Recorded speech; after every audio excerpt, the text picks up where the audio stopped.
C'est une toute petite rue de Saint-Philippe où ne vivent que 6 familles. La rue Jean Albany a été rebaptisée il y a quelques années seulement, mais elle ne porte pas encore de plaque. Du coup, elle pourrait passer inaperçue, tout comme l'œuvre de Jean Albany.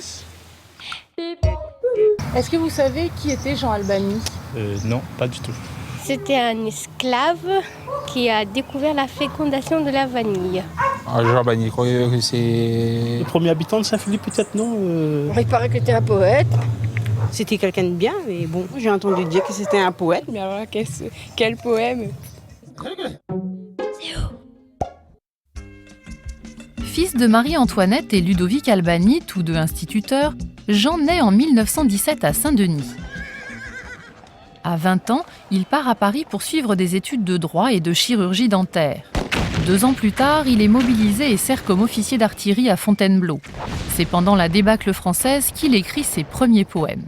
J'aime en tes yeux la fleur étrange du Cadoc. En 1941, il commence à apprendre la peinture à l'Académie Julian.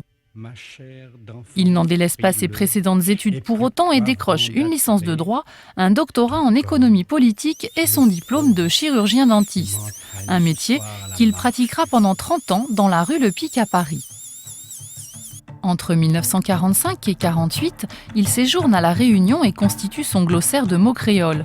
Pendant cette période, il expose au musée Léon Diax qui acquiert une de ses œuvres. De retour à Paris, il publie son premier recueil, Zamal. En 1964, il décroche le prix des Mascareignes de l'Association des écrivains de langue française pour Miel vert. Mais Jean Albany aime aussi écrire en créole.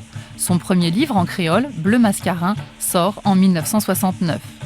C'est au total une 12aine d'œuvres que publiera le dentiste réunionnais. Dans le temps longtemps, dans Lascar, bon vieux temps. À sa mort, en 1984, il est enterré à La Saline. Et